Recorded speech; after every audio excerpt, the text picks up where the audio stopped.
Welcome to Live Daf, your online Daf Yomi Shiur. Shalom Aleichem and welcome back to today's Daf Yomi, which is Shabbos Daf Kuf Lamed Gimel. We have 4 lines from the top. Says the Gemara, Amar Mar, we just learned the Basar. The Pasuk says, V'yoyim Hashmini, Yimol Besar or Lasar. The word Besar, the word Basar, seems to be extra, and it's coming to teach us, Basar Afal Pishiyesham Baheres. Yimol, even though there's a nega, a beres is a form of nega, if there's a nega present at the location of the bris milah, Yimol, he proceeds as usual and disregards the nega. So the mitzvah of doing the bris overrides the issa, the prohibition against removing the nega from one's body. Divrei Rabbi Yashia. So he holds that the pasuk here is teaching us this very din. Says the Gemara, why do we need a pasuk to tell us that one can do the bris milah at the expense of removal of the nega?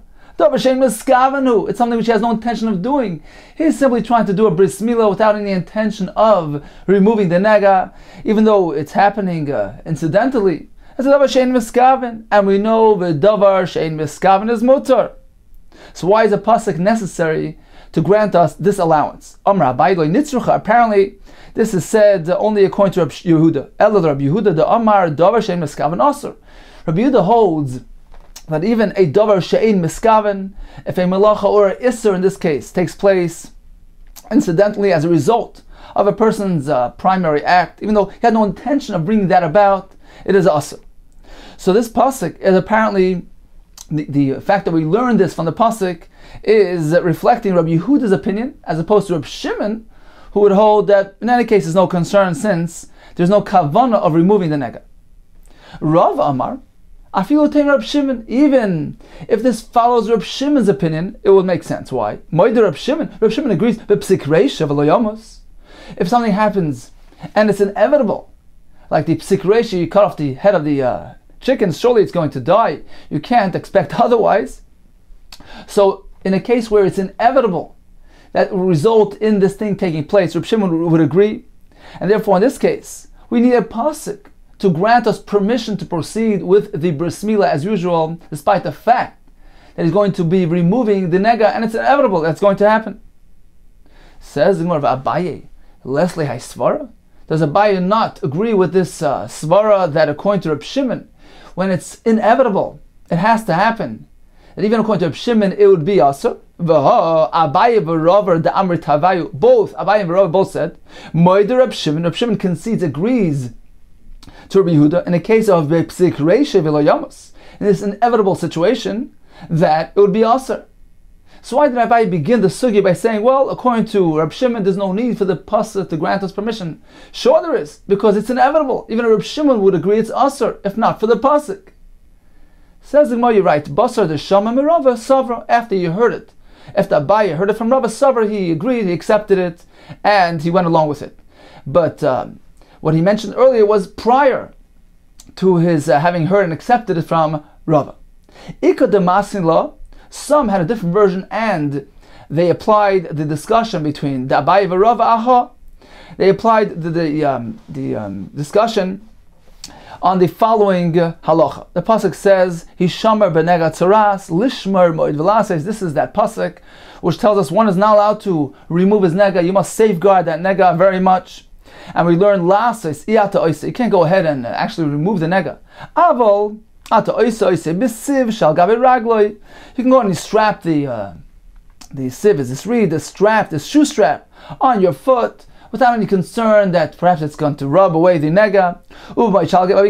You can transport the rod or the load on his shoulder, even though it's right at the place of the nega. If the nega disappears and dissipates, that's okay. So as long as he doesn't directly remove the nega, the pasuk is allowing him to do so. Rashi actually had a different version of the Gemara. He says that the word la'asois is actually teaching us that we can go ahead and just conduct our life as in a normal manner without any concern for the removal of the nega, as long as he doesn't deliberately remove it. So this is it seems to be a brayso here, Tesefta, which learns this halacha from this pasuk. So the Gemara asks a kasha, why do we need a pasuk to allow this? If we want to strap the shoe strap, carry the load, even though it results in the nega getting rubbed out. Davar shein miskavenu. He has no intention of removing the nega. But davar shein miskaven is mutter, right? According to Reb Shimon, it's mutter. Amar Abai lenitzruch. Apparently, this halacha is said El Rabbi Yehuda. The Amar davar shein miskaven also. According to Rabbi Yehuda, is that even an incidental malacha, incidental isser taking place as a result of his primary act would be asr. Therefore, the pasuk needs to grant us allowance and permission to conduct himself as usual with his load, with his strap. V'Rav Amar, afilu teim Reb Shimon. Even if we're going according to Reb Shimon, who generally holds that davar she'ein miskaven is mutter, there is different. Reb Shimon agrees in the case where it's inevitable, such as in this case, where it would be asr. Therefore, the pasuk needs to grant us permission. V'Abaye lesle haisvara. Does Abaye not agree that Reb Shimon differentiates between an ordinary davar she'ein miskaven and this case where it's inevitable? V'Abaye v'Rav Adamar Tavayu. They both said, Moider Reb Shimon b'psikreisha v'lo yamus. They both said that Reb Shimon agrees to Rabbi Yehuda that in the case where it's a psikreisha, it's inevitable, that it's asr. So why did Abaye need to say at this halacha, this brisa, which requires a pasuk, is only in accordance with Rabbi Yehuda, where according to Reb Shimon it would be mutter regardless? No, according to Reb Shimon it would be asr likewise because it's inevitable. Says the Gemara, same as before, levasa the shame mirava. After Abaye heard this lesson from Rava, this chiddush, that a psikreisha is different than an ordinary davar she'ein miskaven. After he heard this, Sabra, he heard it, he agreed with it, and he accepted it. Continues the Gemara. Let's go back to the initial point of the conversation where Abaye said that the psukim, the pasuk that allows the nega to be removed as a consequence of the bris milah is only according to Rabbi Yehuda, who says that a davar she'ein miskaven is asur. Whereas according to Reb Shimon, since he has no real intention, kavanah, to remove that nega, he's simply conducting a bris milah today, there wouldn't be any issue, no problem, and there's no pasuk for that. The pasuk is not necessary to grant allowance for that situation. Says the Gemara, okay, so according to Reb Shimon, what's the pasuk coming to teach us? It's an extra word, basar. V'Abaye ali b'Reb Shimon. Abaye, according to Reb Shimon, hi basar my overlay. What does he do with the word basar? Amar of Amram. It's speaking about a unique case. Ba'omer, we're speaking about that this fellow is actually saying, he's revealing his intention. He says, Lokutz bahartu miskaven. He's saying, look, I have kavana. This is in third person. He has kavana to remove his nega. So he's saying, look, I want to remove this nega. Lokutz baharta, to chop off his nega, who miskaven he is intending to do. So Rashi explains that he's actually telling the moil, the expert there, that he wants him to do the bris milah, and it's being done for this purpose and this intention, with this goal in mind. In which case, it's a davar miskaven. It's not a davar she'ein miskaven. He's clearly articulating his kavana. Therefore, it would be asur, if not for the fact that the Torah specifically allows this. It specifically says that a person can proceed with a bris milah even at the expense of a nega in that location. Says Gemara, Teinach Gadol. Okay, this explains the bris milah of a gadol, of an adult, who has the ability to think and instruct. So we understand why the Torah mentioned the word basar by the gadol, to allow a davar miskaven. Katan meikil amema. What about this katan here, who Rashi says lo yada lechvuni, has no ability to have kavana? So in this case, it's a davar she'ein miskaven. Why does the pasuk need to allow it? According to Reb Shimon, Omer v'sharshia ba'omer avi abein. We're speaking about the father of the child who assumes responsibility for the child's bris milah. It's his obligation. So he is the one who said, Lokutz beheres the v'noyu kol mischaven. He's saying, look, I would like to cut off the beheres of my child. So we're speaking about that he's going ahead and he's doing the bris himself, the father, and he's doing the bris with the kavana that he would like to cut off the beheres of his son. So it's a davar miskaven, and therefore it should be us, even according to Reb Shimon. And that's why the Torah needs to allow it. Says the Gemara, V'ika acher, li'avad acher. Now if there's somebody else available to arrange this bris, to do the milah, let the other person do it. Meaning, how can you go ahead and say, well, we're speaking about a father who is being miskaven to remove the beheres of his son. Nevertheless, the Torah allows it. Well, if there's somebody else that can do it, there's an easy alternative, another option, then how can we allow the father to do it in a manner of Isser, of Avera, with Kavana to remove the Nega, let the other person do it without any intention, without any Kavana, in which case, to remove the Nega, in which case he's avoiding the Isser altogether. It's a Davar Shein Miskaven. How do we know that one is meant to prefer doing it in a manner which avoids the Isser? The Amar Rab Shimon Lakish. Whenever we're faced with an essay and a lois essay, we have a choice between one or the other. Such as this case where we have the essay of Bris Milah, we have the lois essay which warns us to be careful not to remove that nega. So it depends. If you can get by and address both, then you're meant to do so. If you can't, then you got to work one against the other. If you could fulfill both, such as in this case where it's not necessary for the father himself to actually do the bris milah in a manner of issa, which is prohibited because he's having kavana. So we're faced with a bris, which is a mitzvah say, and on the other side of the scale we have the issa to remove the nega. It's one against the other. So if there's a way to fulfill both, such as in granting the privileges of taking care of this bris to a stranger who will be doing the bris, he'll do the essay, and he'll fulfill the lois essay as well, because he's not having kavana to remove the nega. So he's going to avoid the isser. Right? According to Reb Shimon, there's no isser if he's not having kavana. So that is the preferred route. If you can fill both of them, mutav, then that's preferred. If you have no choice, you have an essay, then surely the essay comes and overrides the lois essay. So how can we say, well, the pasuk says you can go ahead and do the bris even at the expense of the nega? We're speaking about the father who's doing it with kavana to remove that nega. Nevertheless, it's mutter on account of this pasuk. Well, Rab Shimon Lakish tells us a chiddush. It's not a blank check. That when you're faced with an essay which is opposing the lois essay, you always override the lois essay. That's only when it's inevitable, when you're choiceless. But in this case, we have an easy way out. Just give it to a stranger who doesn't have these evil thoughts. He doesn't have the kavana to go remove that nega. He's an Einem Miskaven. He avoids the Issa altogether, according to Reb Shimon. You must take that route. So there's more the Leka Achar. We're speaking about there's no other anybody else available to take care of the Bris Milah. Therefore, we're left with the father. And since we're speaking about a case where he's being Machaven to remove that Nega, it's a Davar Miskaven. Where according to Reb Shimon, it certainly would be considered an Isra as well. And that's why the Pasuk would have to tell us, Basar, that he can go ahead and do that Bris Milah despite the fact that is removing a nega b'kavana. So this will be the initial pshat, meaning prior to the conclusion of the Gemara, that since it's a psik reisha, it's inevitable, all agree that it's asur, and the pasuk is required for Reb Shimon as well. Initially, Abai figured this pasuk was not needed according to Reb Shimon because there was a davar shein miskaven.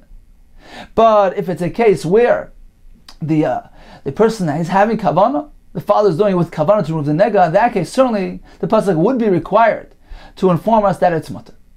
So in summary, we have two allowances, two psukim. One pasuk which is basar, teaches us even when there's a baheres, you proceeded with bris milah.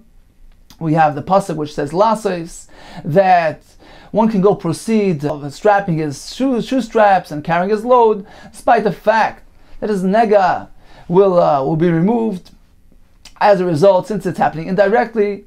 Now, initially, the Gemara figured, Abai figured, it depends on Rabbi Yehuda and Reb Shimon, meaning this pasuk is only according to Rabbi Yehuda, which says that a davar she'ein miskaven is asur. Therefore, the Torah needs to tell us that you can remove that baheres through the bris milah, even though you have no intention of removing that nega. Whereas according to Reb Shimon, this is specifically in a case where he is being miskaven.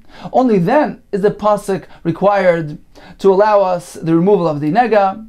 And in conclusion, it's actually pertaining to all cases, because we're speaking about a psik reisha.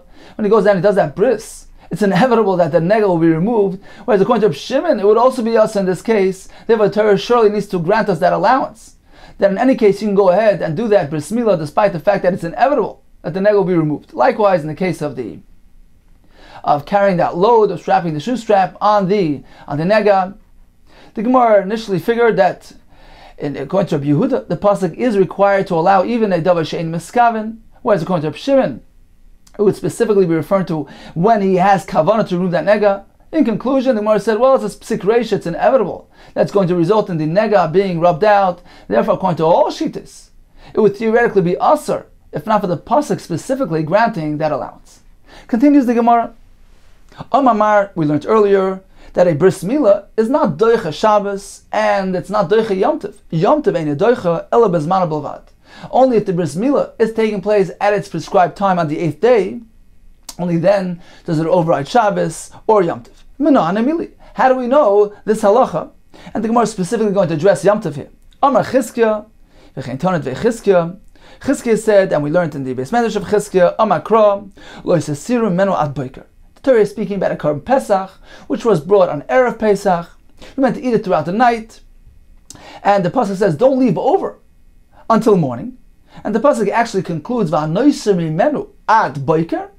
Whatever is left over until morning, but eish tisroifu, you meant to burn with an eish. Shein talmud loyma ad boiker. Why does the pasuk need to repeat that again? Why repeat the word ad boiker twice? We already know that the meat that's left over until morning is nicer, is unfit to be eaten. Why that repetition? The Torah is telling us, look, whatever was left over up until that first morning, which means the morning after the first night of Pesach. So you brought the korban Pesach on the 14th day of Nisan. You ate it the night of the 15th. Whatever is left until the morning of the 15th is nicer. It's also to be eaten. Now the pasuk repeats ad boiker again to tell us that the leftovers, meaning whatever was left over until the morning of the 15th, you need to wait with that until the following morning, the morning of the 16th, which is already Chol HaMoed, which is already after the Yom Tov. Only at that point can you go ahead and burn it. So we see that the malacha of burning could not be done to the leftovers of the korban. And why? Says Rashi, because this is a weekday korban, because it was brought when? It was brought on the 14th on Erev Pesach, on a weekday. Therefore, it's not considered to be a object which is related to the actual Yom Tov. It was brought before Yom Tov. So it's not considered to be a Yom Tov korban, and it's not, Rashi says, it's not the time, the Zman, is not the Yom Tov Zman, is not the Zman of this korban. Therefore, you cannot go ahead and do malacha for the sake of this korban and burn the leftovers. You must wait until Chol HaMoed. Let's see inside. Why that repetition? Torah is teaching us that you meant to wait for a second to the second morning to allow the Sreifa. So we learn from here that something which is not related to Yom Tov, one cannot do a malacha for that sake. Likewise, the bris milah, although he'd like to do it today, but since it's not the 8th day, the zman of this milah is not really related to this Yom Tov, therefore he can't do it today. Abai Omar, we have another source. Omar Kra, Oila Shabbos b'Shabbatai. We bring the Oila of a Shabbos on its Shabbos. V'lo Oila Schel b'Shabbos. But he cannot go ahead and bring the leftovers of a korban Oila, which was brought yesterday, meaning Erev Shabbos. He can't bring it on Shabbos itself. V'lo Oila Schel b'Yom Tov. Neither can he go ahead and bring the leftovers of an Oilas Chayil, which was brought on Erev Yom Tov, on Yom Tov itself. Why? Because the Zman of that korban was not today. It wasn't the Zman of Yom Tov, it's not the Zman of this korban. Therefore, you cannot do malacha for its sake. Likewise, the Milah, which is Shaloi B'Zman, which is taking place out of its prescribed time, is not considered to be connected and related to today, and therefore you can't do it on Yom Tov. So you can't go ahead and bring the remnants of a weekday korban on Shabbos, nor can you bring it on Yom Tov. Rava Amar Amar Kra, we have another pasuk. Hu levadi asalachem. The pasuk here is teaching us that the malacha is for the sake of oichel nefesh, preparation for a food can be done on Yom Tov. The pasuk says hu levadi. It's coming to exclude some things here. Hu v'loy machshirin. From the word hu, we learn that only food preparation, the actual food preparation, can do on Yom Tov, but not the machshirim, those preparatory acts for the sake of food preparation, for instance, fashioning a knife, etc. That cannot be done on Yom Tov. From the word levadai, we learn levadai v'loy milah shaloi b'zmana. We're not meant to do a milah shaloi b'zmana, meaning if it's not on the 8th day, you cannot do it on Yom Tov. De'asam kal v'chomer, despite the fact that perhaps you would be tempted to derive from a kal v'chomer to allow the milah shaloi b'zmana to take place on Yom Tov. What is the kal v'chomer? Explains Rashi as follows. We would say perhaps we find that milah has the ability to negate tzaras, as we learned earlier. It can override the Isser of Nega. And Nega has the ability to override Avodah, service in the Beis HaMikdash. If the Kohen has a Nega, we don't remove it to enable him to do the Avodah. And Avodah, Karbanos, have the ability to override Shabbos. We bring Karbanos on Shabbos. So if Mila has the ability, it's considered to be, appears to be superior to Tzaras, which is superior to Avodah, which is superior to Shabbos. And certainly, Mila should be deemed superior to Shabbos, to Yom Tov. And therefore we should allow the Mila to take place on a Shabbos, on a Yom Tov, even if it's Shaloi Bezmana, even if it's not during the 8th day. Therefore the Torah needs to tell us, Levadai, only food preparation malachas are allowed on Yom Tov, but not the Mila Shaloi Bezmana. Rav Ashi Amar, finally we have another reason to prohibit the Mila Shaloi Bezmana on Yom Tov, Shabbosayin Aseyu. The pasuk says that Yom Tov is meant to be Shabbosayin, says Rav Ashi. That tells us that there's a mitzvah asay, a positive command to rest from malacha on Yom Tov. So not only is there a lois asay to refrain from malachas, but there's a positive that mitzvah asay as well. If so, v'havala Yom Tov asay v'lois asay. A malacha on Yom Tov entails being over, transgressing an asay and a lois asay. Ve'ein asay doicha. Therefore, the asay bris milah certainly has no chance here. It can't be doicha. It can't again override a lois asay v'asay. Because at most an essay can be doicha lois asay, but an essay cannot be doicha es lois asay ve'essay. So since Yom Tov, Yom Tov entails both aspects, a lois asay but also an essay as well, the mitzvah bris milah does not have the ability to negate that, and therefore we must refrain from doing the bris shaloi bezmanei on Yom Tov. However, if it's on the 8th day, certainly we learned yesterday from the word ubeyoyim b'yom hashmini, that the Mila, which is taking place in its prescribed time in the 8th day, takes place even on Shabbos and on Yom Tov. Continues the Gemara, Klal Omer Rabbi Akiva. Rabbi Akiva disagreed with Rabbi Lezer, who holds that even the machshirim of Mila and of other types of mitzvahs we mentioned earlier can take place even on Shabbos. The malachos to prepare for the mitzvah are allowed to be done on Shabbos. Rabbi Akiva says no, only the mitzvah, because that can't be done before Shabbos, but the hachanos, the machshirim, we can't do them on Shabbos. Klalam Rabbi Akiva. Omar Rabbi Yehuda Marav Halacha Rabbi Akiva. Rabbi Yehuda Marav rules passages like Rabbi Akiva that the machshirim cannot be done on Shabbos or on Yom Tov. But Tanan Amika Pesach. Kai Gavna. We learned likewise in the discussion about the Korban Pesach. Klal Omar Rabbi Akiva. Rabbi Akiva set down a rule there as well. Kol malacha she'ef shelo la'asoisa me'erev Shabbos. Any malacha which one has the ability to do it prior to Shabbos, Eina doichas HaShabbos. It will not override Shabbos. He must do it before Shabbos. However, shchita, she'yav shalasoisim erev Shabbos, the actual shchita, slaughtering of the Korban Pesach, which cannot be done before Shabbos. We're speaking about that the day of the Korban Pesach, the 14th day of Nisan, falls out on Shabbos. You can't go ahead and precede and advance the shchita to erev Shabbos. It needs to be done today. That is doichas HaShabbos. But not the preparations. Rashi says, for instance, bringing the animal from outside the boundaries, the tchum, or cutting off its wart. These are preparatory acts. These are preliminaries, and these can be done before Shabbos, and there's no justification for doing those malachas on Shabbos. And there as well, Amar Rabbi Yehuda Amar Rav Halacha Rabbi Akiva, that he paskins the halacha rules like Rabbi Akiva.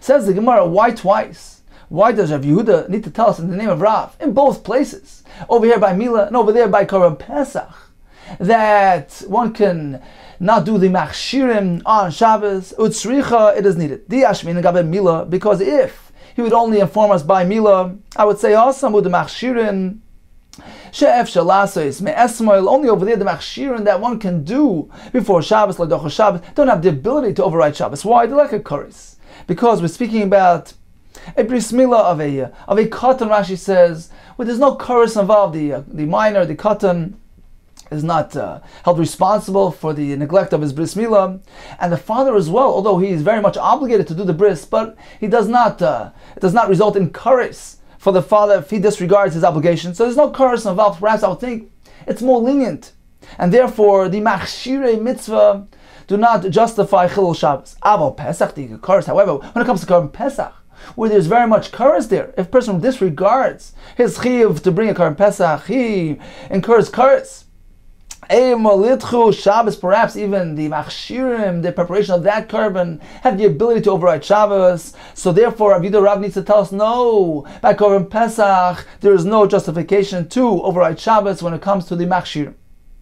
And likewise in the reverse, if you would only teach us by Pesach that this halacha applies, I would say, well, Pesach is somewhat inferior to bris. There were no 13 mentionings of bris there. There were no 13 bondings there. But when it comes to bris milah, what we find in the parsha by Avraham Avinu, 13 mentionings of the word bris, 13 brisais, 13 covenants were bound and connected and related to bris milah. So perhaps it's outstanding, and on account of that superiority, that even the preparations should have the ability to override Shabbos. Therefore, he needs to inform us in both locations, by bris and by Pesach. No, the halacha follows Rabbi Akiva's opinion that only the mitzvah, since it cannot be done before Shabbos, that is the Shabbos, but not the preliminaries, not the machshirei mitzvah. Continues the Gemara. One performs all the things, the necessities of the bris milah on Shabbos. Moyalin, u'poirin, u'moitzitzin. Let's take a look at Rashi, who describes the procedure of the bris milah. Says Rashi, 6 lines from the bottom. Moyalin choitech es ha'orla. So the way it worked is that there were 3 phases here. First, they cut off the skin, the foreskin, which is a thicker skin. Then they do something called priya. Priya means to reveal the aver, the limb of the bris, and that's by peeling off a thin membrane. That's called priya, which is the next Rashi, u'poirin es ha'or ha'machasa rosh hagid, which is covering over the head of the gid of the aver. And the third thing is u'moititzin. They draw out u'moititzin es adam. They go and they suck out the dam. Although it's considered to be a chabura, removing the dam from the flesh is a chabura. And that's a malacha of an atilas neshama, removing life, because the life is embedded in the blood. So that's a malacha, despite the fact that he's doing a malacha of chabura. We do it on Shabbos. She'ein adam nitak michibura el yedei metzitza, because the blood is not pulled out, doesn't get sucked out, drawn out from its connection to the flesh, only through metzitza. As the Gemara explains, it's actually very necessary to safeguard the life of the child, to draw out the blood, so that the aver doesn't swell. So these 3 procedures encompass the actual bris milah. Again, says the Mishnah, oisin kol tzorchei milah b'Shabbos, moyalin, which is the thick foreskin, u'poirin, which is the thin membrane, u'moitzitzin, draw out the blood from the aver. V'noishna le'is spelonis. They place on it a bandage, v'kamoin, this cumin spice, which is necessary for the refuah of the child. Now, imle shachak me'erev Shabbos, if he hadn't crunched it up before Shabbos, loyes b'shinav, so he simply chews it with his teeth, v'noisen, and places it on the wound. As Rashi says, we're meant to deviate, to do shinoi as much as possible, in a way which does not involve a true malacha. Continues the Mishnah, what else do we do for the child? If you have not yet mixed together the wine and the oil before Shabbos, then don't do it on Shabbos. Various reasons. Some say because it's a weekday activity. Do it separately. Each one, the wine and the oil should be placed separately. Don't first mix it up prior to placing it. One cannot go ahead and fashion a material case for the bris milah. Rashi says they used to press on a material holder to keep the skin from moving forward and covering over the bris area. So one can't go ahead and fashion this chaluk, this type of robe, this type of pouch. So you can't go and make it, it's a malacha, but he can go ahead and wrap a smartut, a piece of material, on the bris milah to achieve the same results. Imla hiskim erev Shabbos, but if you haven't prepared it from erev Shabbos and it's not around, how can you go and bring it from a different area? So he simply takes the material, wraps it around his finger. Rashi says it's derech malbush, maybe, and it brings it even from a different courtyard, even though there's no erev chatzeros established between the 2 courtyards. He goes and brings it when it's wrapped around his finger, which is not considered to be outright carrying. Continues the Gemara. Where the Mishnah began, we do all kinds of tzrachim, the needs of the milah. The Mishnah lists out the milah itself, the priya, and the metzitza. So what's missing that was included in the initial opening statement of the Mishnah? Michti, let's take a look. Tani kulu. we have a list of all the procedures. What are we including with that opening statement? All necessity of the milah done on Shabbos. What is it coming to include? It says the Gemara la'asuyi hadatan rabbanon. It's coming to include the following halacha contained in the brisa. The Tana Rabbanon hamol, one who is doing milah on Shabbos, calls manshu oisik b'milah. As long as he's still involved in the milah itself, chayzer, he may go ahead and go back and finish up and trim the milah bein al tzitzin ha'ma'akvin ha'milah. Whether he's going back to trim off these tzitzin, which are these flaps of skin, which are ma'akvin ha'milah, which invalidate the bris milah. So if there's a serious amount of flaps there, he can go back and remove them. Bein al tzitzin she'ein ma'akvin ha'milah. He can go back and return and snip off, trim the tzitzin, even if they're just minor. They're just minor flaps which don't have the ability to be ma'akev, to withhold, to impede, to invalidate the bris milah. So Rashi explains the tzitzin here is speaking about flaps of skin which are intruding, which are covering over the atara. So Rashi explains that at the tip of the aver of the bris there's a ridge, which is a elevated bit of skin, and that ridge tapers down to both directions. That's called the atara, like a crown. Now the tzitzin are flaps of skin, pieces of skin or membrane. Now if, Rashi says, if they are choifa roiva atara, they cover over the majority, most of the ridge. We're going to learn about this later, exactly what roiv means. But if there's that serious, then it invalidates the bris milah. He needs to make sure to remove those flaps of skin. So tzitzin are these flaps of skin, which are protruding. The tzitzin hama'akvin ha'milah, those which invalidate. They're there in a significant amount which invalidate the bris milah. Tzitzin she'ein ma'akvin ha'milah are the minor flaps which don't have the ability to interfere with the kashrus, with the validity of the bris milah.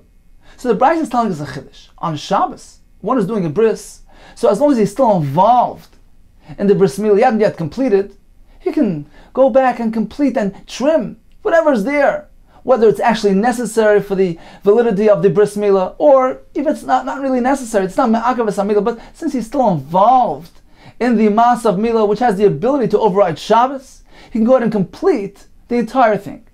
So once again, Tana Rabbanan Hamal, one who's involved in doing a bris on Shabbos, calls Mashu Oisik Milah, as long as he's still involved in the bris milah, Chayzer, he can go back and touch things up. Bein, whether al tzitzin, ma'akev samila, whether to remove those flaps which are ma'akev the kashrus, bein al tzitzin, she'ein ma'akev samila, whether to trim down those tzitzin which are minor and don't invalidate the milah.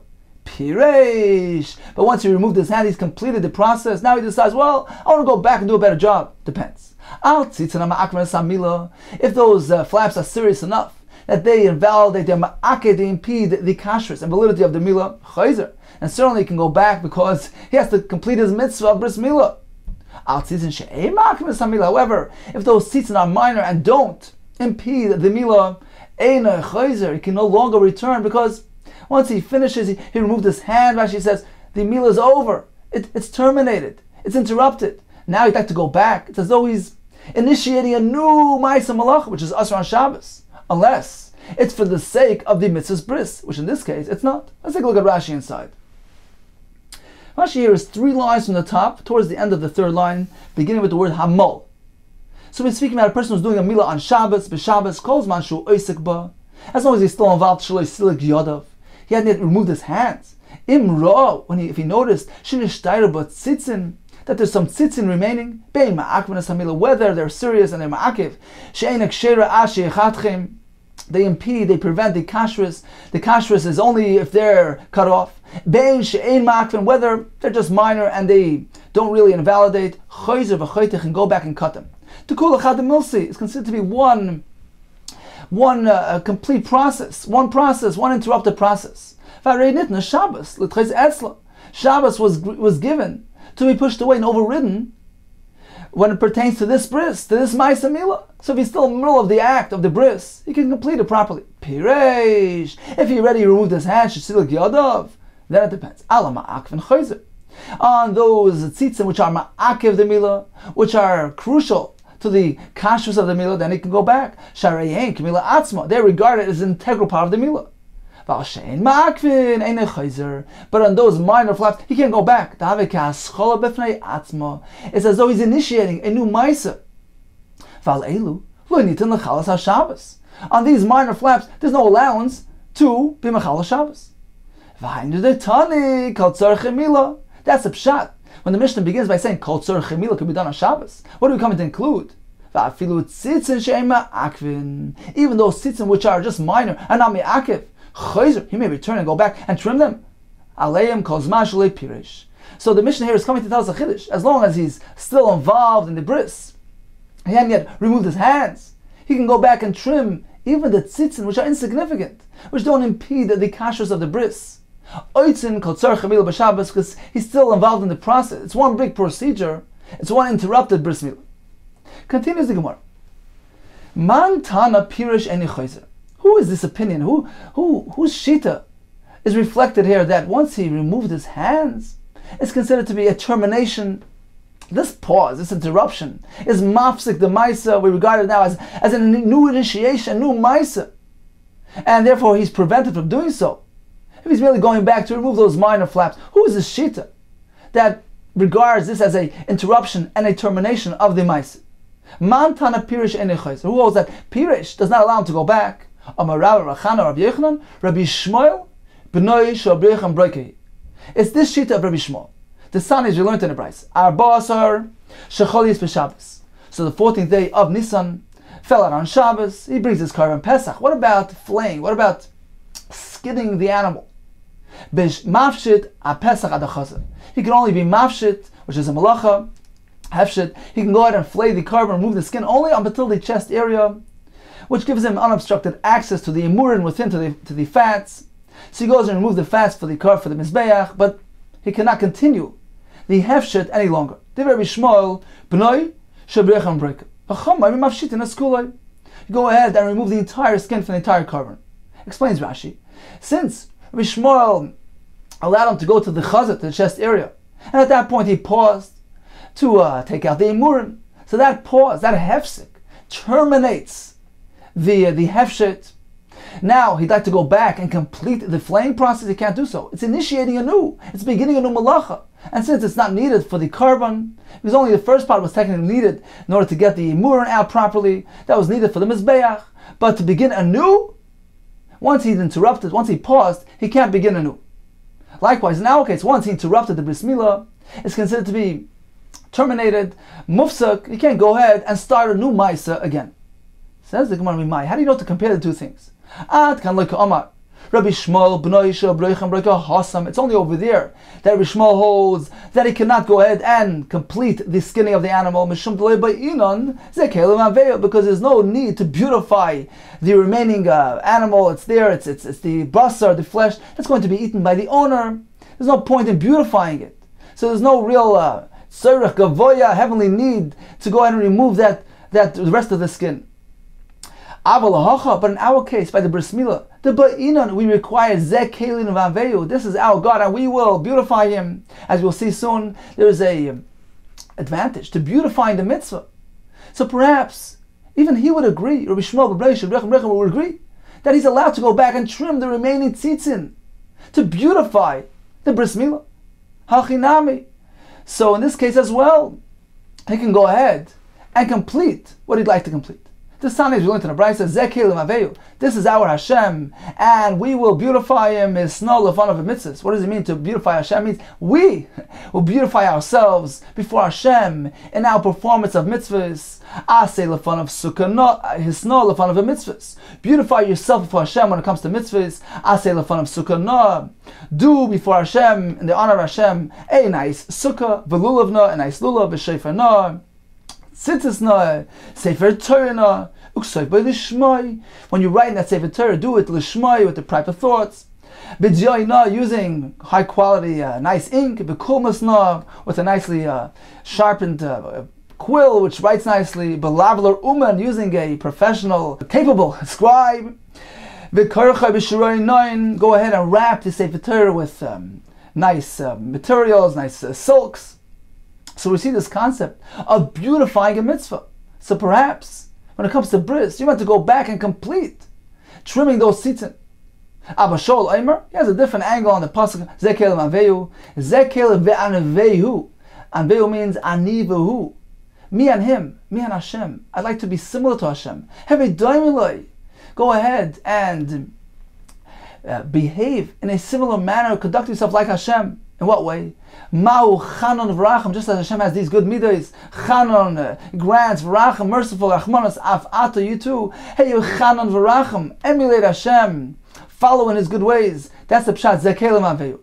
Okay. In any case, the Gemara drew that distinction between bris milah, which perhaps all agree it is right for him to go back and trim those leftover flaps. So we're looking for a Tana who prohibits returning to the bris to complete it. Ela Amar Rav Ashi, Hamani Rav Yosi. It's actually Rav Yosi's opinion. This not as we find in the Mishnah. Bein Shenir Ba'alil.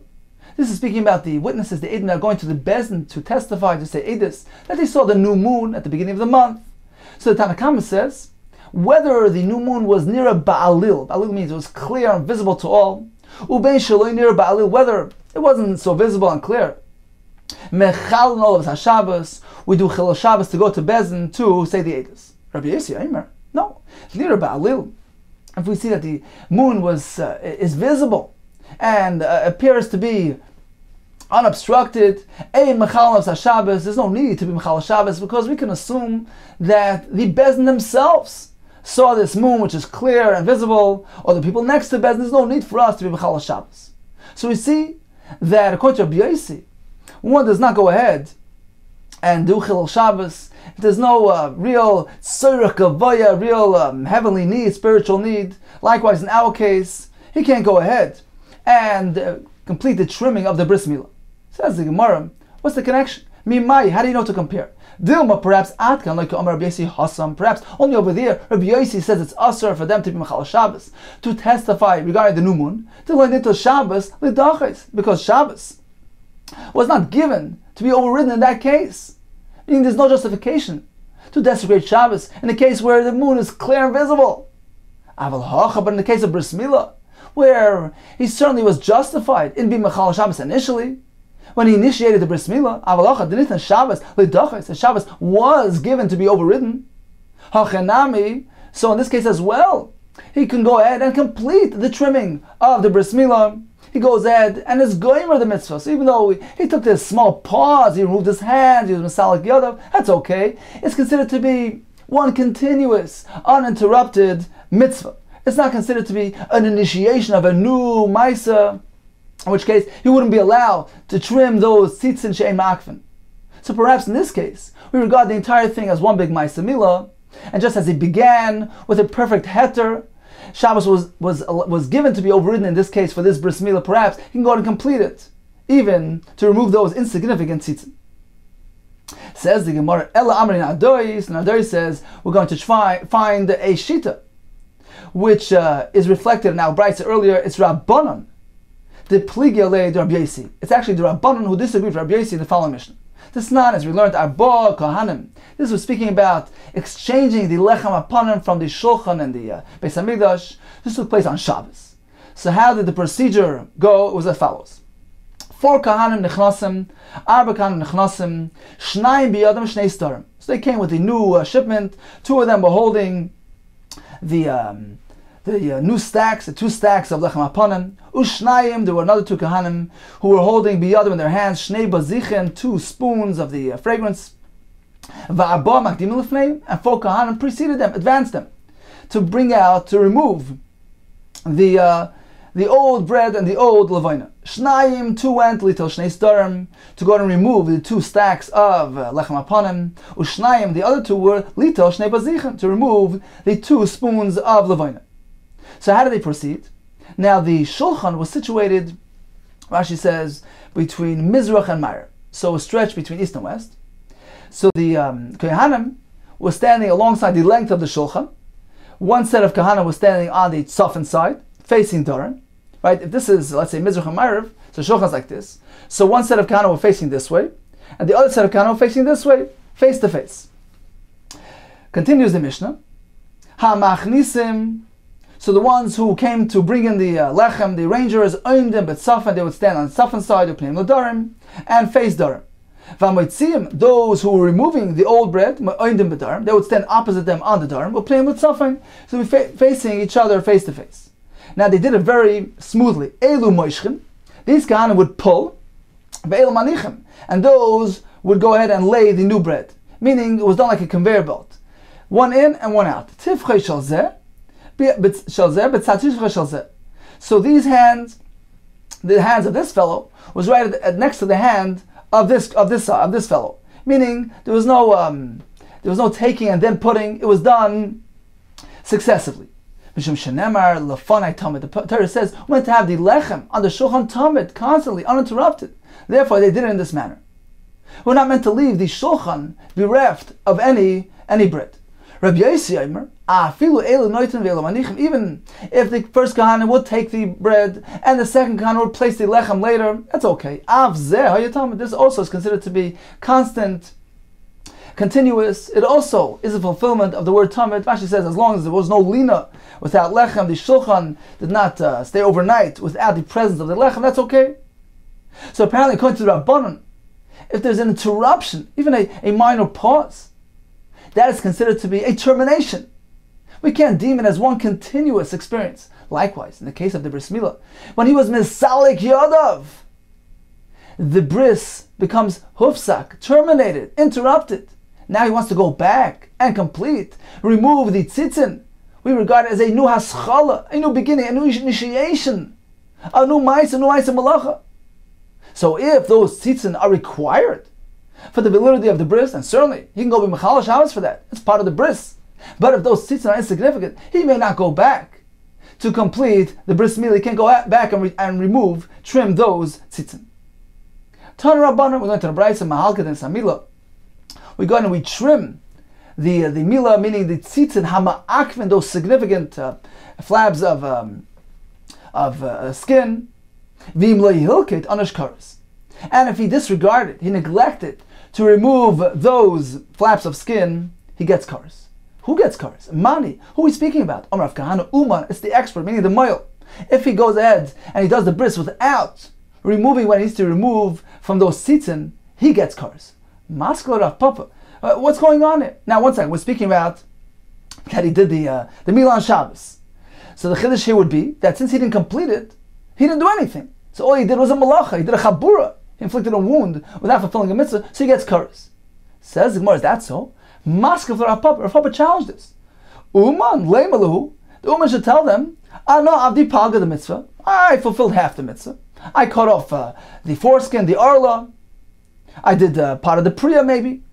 You go ahead and complete it. Why am I responsible to complete the entire mitzvah? Atun avdi palga the mitzvah. You as well do the other half of the mitzvah. So why is he liable? Elam Papa Gadol. We're speaking about the person himself. We're speaking about an adult who's undergoing a bris milah right now. And the Braisa tells us, well, he must ensure that he has a proper bris milah. If there are those tzitzin, those significant flaps of skin, which invalidate his bris, he will get karas due to his neglect of this mitzvah. Maskal Ravashi challenges, Gadol behedik sivbe. We're speaking about a Gadol. Certainly the Torah says, Va'arel zachar ashal yimal. The Torah specifically, Behedi clearly says that if he disregards his bris milah, he gets karas. So why does the Braisa need to state this halacha in this way, in this roundabout way, that if he doesn't trim and he didn't do it properly, the Braisa should simply tell us that a Gadol who disregarded milah gets karas. Elam Rav Ashi lo'ilam uman. Certainly we're speaking about the moil. Why is the moil responsible? It's speaking about the following case. Kegoin to Asa ben Hashmashis, the Shabbos. He came along during the Ben Hashmashis, so it's towards evening on Shabbos. There's very little time available to do a bris.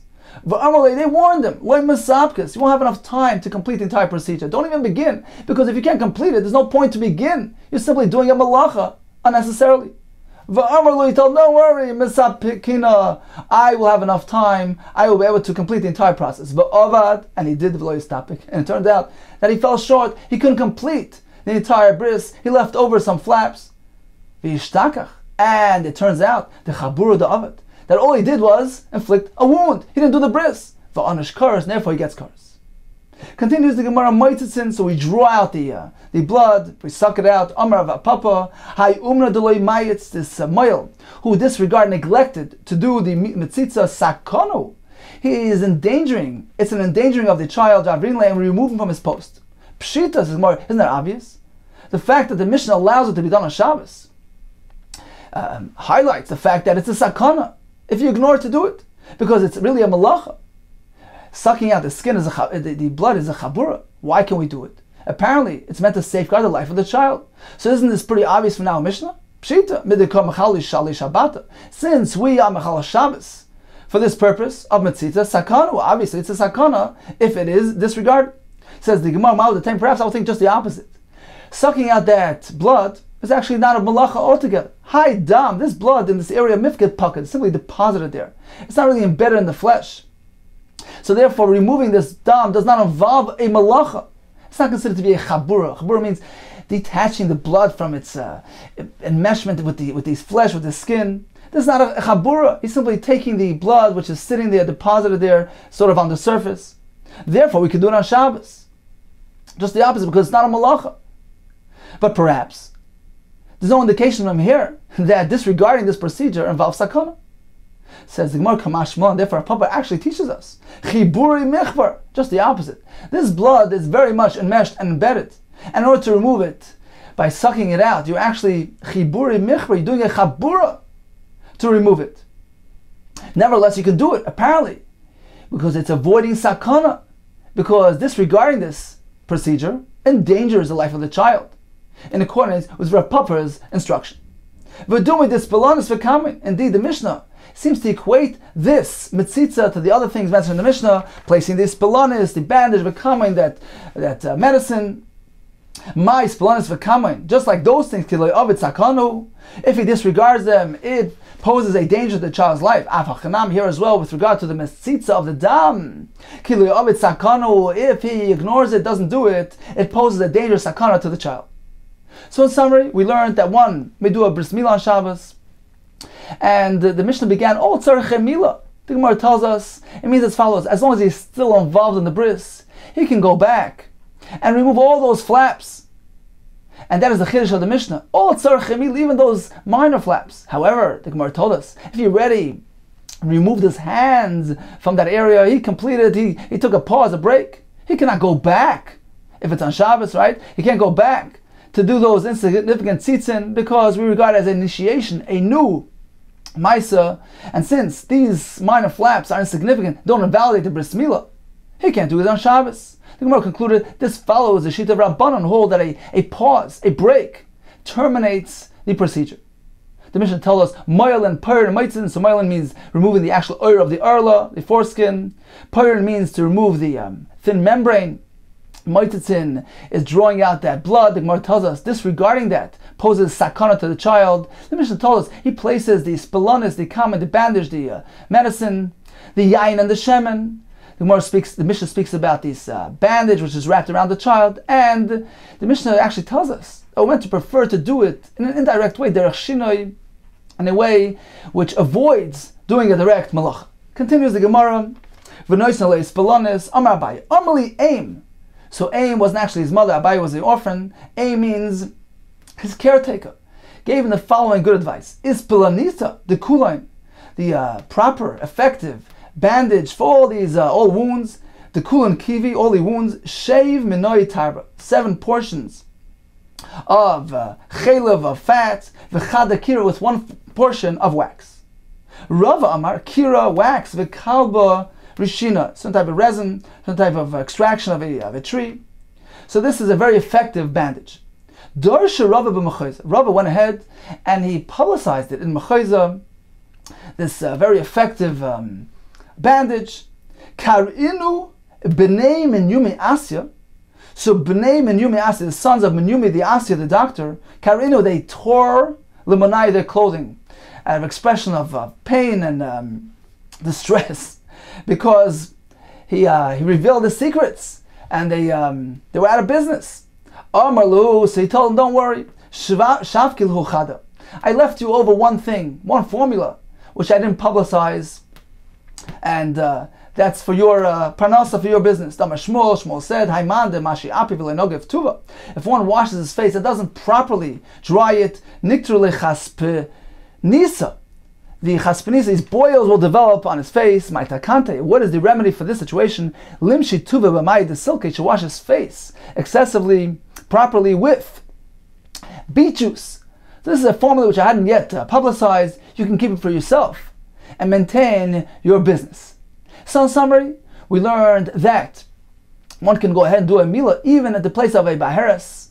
One can go ahead and carry loads even when he has a baharis. The Gemara says even though these things involve a psik reisha, it's inevitable that the nega will be removed. It is mutter, the Torah specifically allows it. We learned that a milah shaloi b'zmana is not teicha yom tov. We have 4 sources. We learned that the halacha follows Rabbi Akiva doesn't allow the preparations of milah and Pesach to be done on Shabbos. And finally we learned that a milah with all its tzrachim can be done on Shabbos.